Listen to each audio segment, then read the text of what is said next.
few years in Hawaii, hot liquid rock called lava erupts from deep within the ground, shooting high into the sky.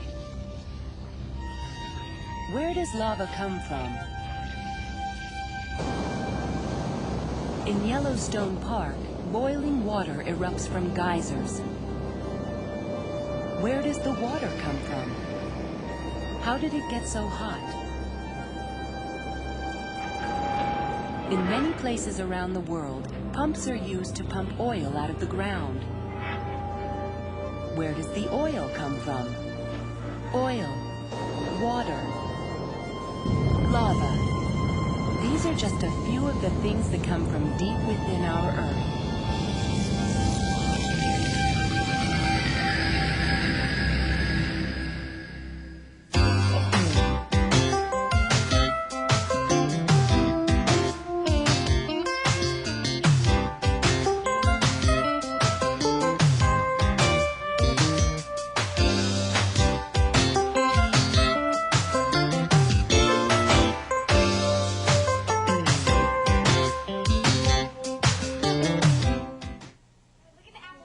You can learn a lot about the world by looking at a globe. It shows the continents, the oceans, the locations of mountains and other landforms. But a globe can show you only what's on the surface of our planet. Have you ever wondered, what's inside the Earth? Nobody has ever been to the center of the Earth, so how do we know what's there? If you bounce a ball while standing, the ball will return in about a half a second. But if you kneel down, the ball returns much more quickly. You can figure how close you are to the floor just by measuring the time it takes for the ball to return. This is the same principle scientists use to determine what's inside the Earth. But they don't use balls, they use explosives. When an explosion is set off near the Earth's surface, it creates shock waves that move toward the center of the Earth. When the waves strike certain objects, the waves bounce off, returning to the Earth's surface, where they cause vibrations which can be measured by machines like this. By studying these vibrations, scientists are able to learn a lot about the materials that make up the interior of our planet. What they've learned is that the Earth's interior consists of several different layers.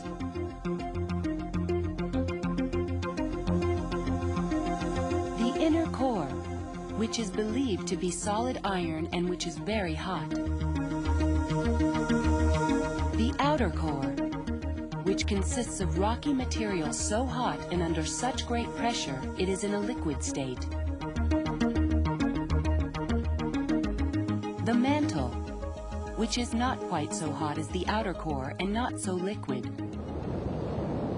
No one has ever seen the mantle, but scientists believe mantle material may resemble lava which erupts from volcanoes.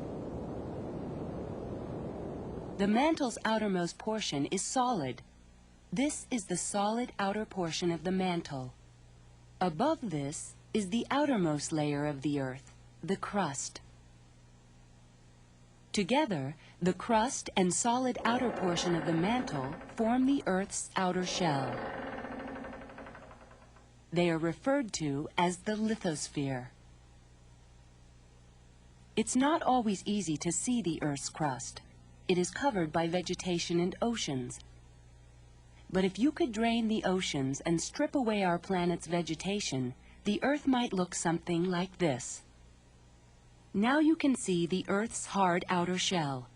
And if you look closely, you can also see the shell is cracked. The red glowing lines mark the places where the Earth's shell is cracked into small and large pieces called tectonic plates. Each plate carries a continent or an ocean basin, or sometimes both. The plates are moving 1 to 2 inches a year in different directions, carrying continents and ocean basins with them. Millions of years ago, the world looked something like this. Every continent in a different position. They were so close together they formed a single supercontinent called Pangaea. But even then, the plates were moving a few inches a year and kept moving until they reached their present-day positions. The theory that continents move is called continental drift. The grinding of plates has been going on for so long that most of the Earth's crust is filled with cracks, the way this rock is filled with cracks.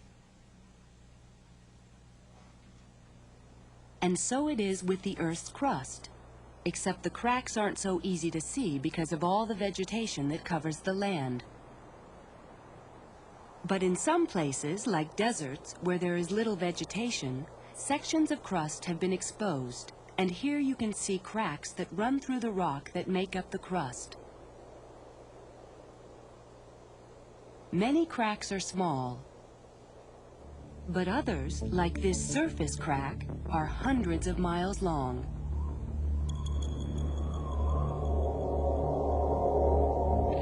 Some cracks in the Earth's crust are called faults, and faults are places that are important to scientists. One side of the fault tries to move in one direction. The other side may try to move in the opposite direction. But the two sides are locked in place. They can't move until enough stress builds up to move them. If you bend a stick slowly, you will find it won't break until sufficient stress builds up. That's what happens deep underground.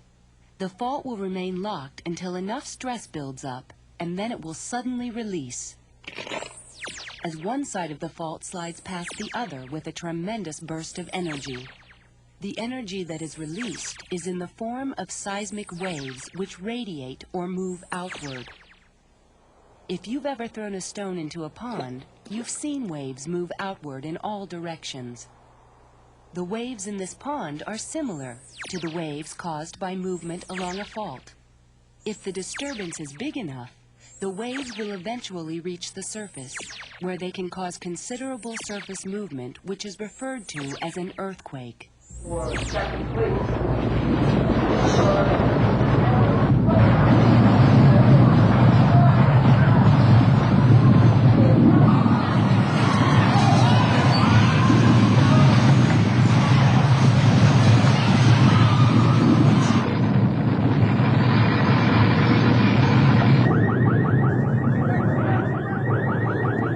Each year, there are thousands of earthquakes throughout the world. While most are small, some are large, like this one which struck in California. While it lasted only 15 seconds, 67 people were killed and damage was widespread.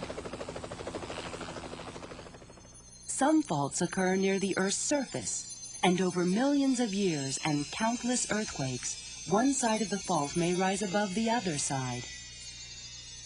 Uplifted sections may rise miles into the sky. They are called mountains, fault block mountains. These mountains in Wyoming are good examples of fault block mountains. They rise nearly 2 miles over the valley beneath them. This line shows how one section of the Earth's crust has risen above another section. Mountains are the highest places on Earth and are dramatic evidence of the great forces at work in our planet. Many of the world's great mountains were formed when one block of crust rose above another, but other mountains were formed in a different way. Millions of years ago, the plate carrying India collided with the Eurasian plate. Over millions of years, the Earth's crust was squeezed into folds more than 5 miles high. The mountains created in this collision are called the Himalayas and are the highest mountains in the world. You can make your own folded mountains simply by squeezing the ends of some towels together. Yeah, they're called. The Earth's crust will fold, just as these towels will. That's neat. And see the different sizes. It's not always easy to see the folds because the mountains have been worn into jagged peaks by the effects of water, wind, and ice. But if you look closely, you can see how rock has been folded under the great stresses caused by moving plates.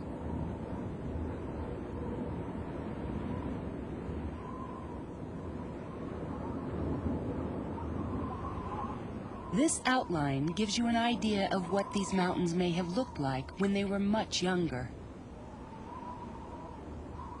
Mountains are so high, it's surprising what you can sometimes find there. Fossils of sea life can be found in just about every mountain range in the world. The fossils got there when layers of the Earth's crust were thrust into the air.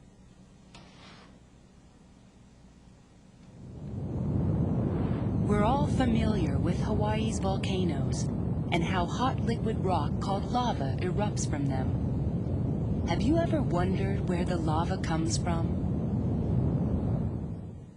Lava is known as magma before it erupts, and it originates from deep within the earth, near the mantle. In some places, magma will rise, finding its way through the crust into a large reservoir in the volcano, referred to as a magma chamber. The chamber swells. The ground may bulge, causing small, localized earthquakes. An eruption can occur at the end of one or more of several channels. The lava can shoot hundreds of feet into the sky, and an eruption like this can last for days. Lava fountains are typical of these kinds of volcanoes. Lava can also erupt through cracks in the ground, creating walls of fire or lava curtains. A lava curtain can sometimes be more than a mile long and reach a height of over 150 feet. When lava travels downhill, it creates rivers of fire.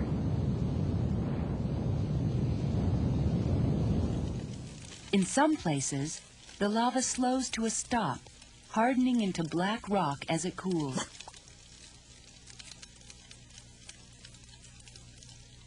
But in other places, the lava doesn't stop, reaching the ocean. Steam explosions are common, as the lava explodes as it hardens. New shorelines form under clouds of hissing steam. The Hawaiian Islands were formed entirely in this way, from lava that has hardened into rock. Sometimes, when magma rises from the mantle, it never reaches the Earth's surface.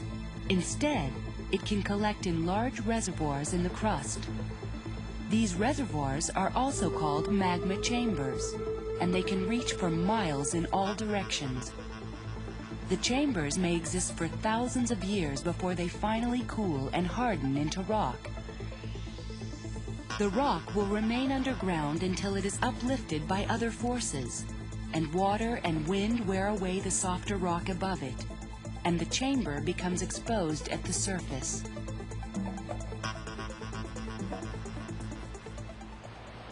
The mountains in Yosemite Park, as well as many other places, are made of rock that was once part of an ancient magma chamber that has since been uplifted and then sculpted by the effects of water, wind, and ice.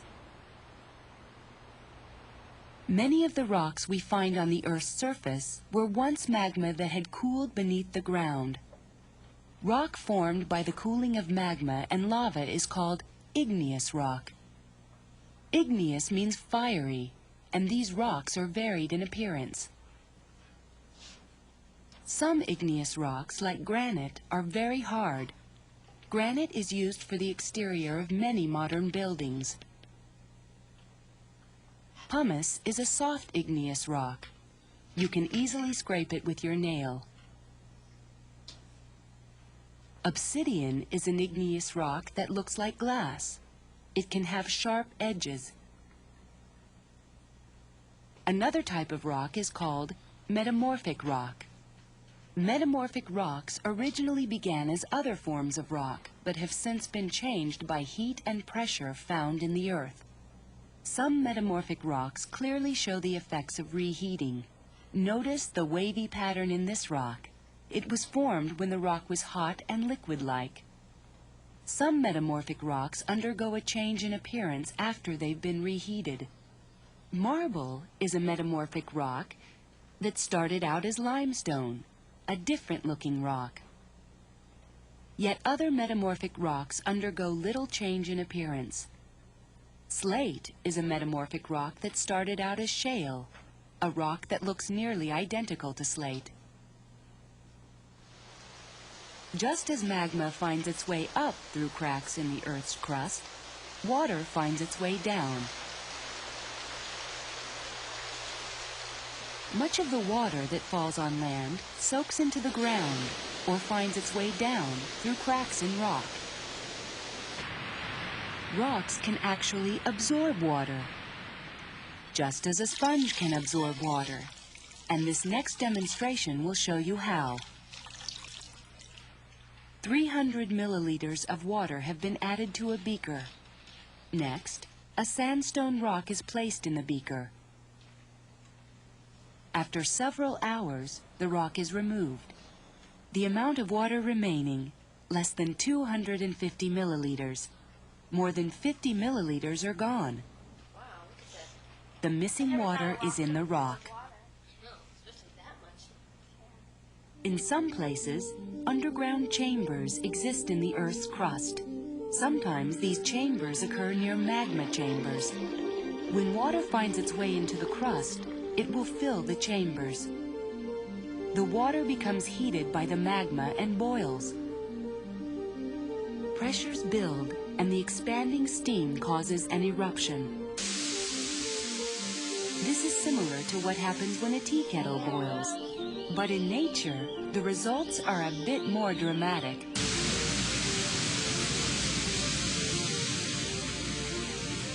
The place where water erupts from the ground is called a geyser. This one, in Yellowstone Park, is named Old Faithful because, like clockwork, it erupts once every hour. An hour is how long it takes for groundwater to fill the empty chambers, boil, and erupt again. Much of Yellowstone Park is situated directly above a magma chamber, and that's why this area is known for its many geysers and hot springs. Hot springs don't erupt. They just simmer and boil. They've been boiling like this for thousands of years and may continue to boil for thousands more. Each time Old Faithful erupts, it releases a great deal of energy that could be put to work. That's why in some places where you find geysers and hot springs, you will find geothermal plants. These plants use the steam produced by hot springs and geysers to drive other machines, which in turn produce electricity for our homes. People have been using the things they find in the earth to make energy for a long time. One such energy source is oil. To understand how oil finds its way into the earth, we first have to learn about another type of rock.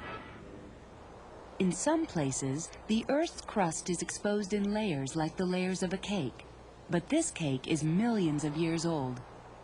The layers were formed when this part of the Earth was underwater and one muddy layer was deposited above another layer. Over thousands of years, the layers were pressed down by the new layers above them and turned into rock, sedimentary rock.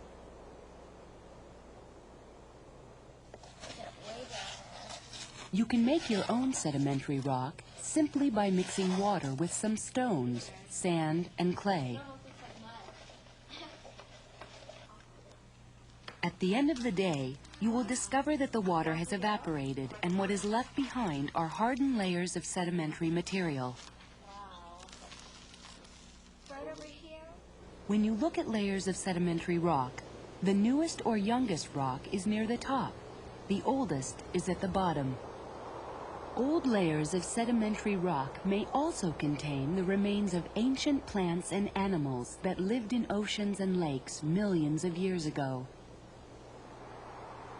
Over time and under the heat and pressure found in the crust, the remains can turn into a rock we call coal, or into a slippery substance we call oil.